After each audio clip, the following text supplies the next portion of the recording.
বন্ধুরা, আমার মেয়ে দুটো থার্মোমিটার দেখতে পাচ্ছ তোমরা।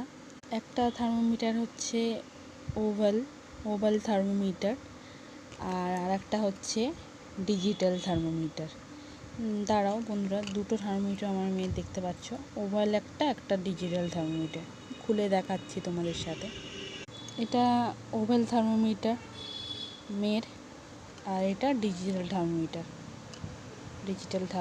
এটা ডিজিটাল থার্মোমিটারটা ওর বাবা কিনে দিয়েছে, আর আমি এই ওভালটা কিনেছি আমার মেয়ের জন্য।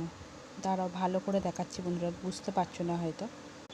এইটা হচ্ছে ডিজিটাল থার্মোমিটার। এটা মেয়ের এখন কাজ হবে, নিউ বর্ন বেবি, তাই এখন লাগবে। আর একটু বড় হলে তখন এই ওভালটাই কাজে লাগবে মেয়ের। দেখছো বন্ধুরা, দুটো ওভাল আর ডিজিটাল মেয়ের দুটোই কাজে লেগে যাবে। দুটোই, একটা আমি কিনেছি, একটা ওর বাবা কিনেছে।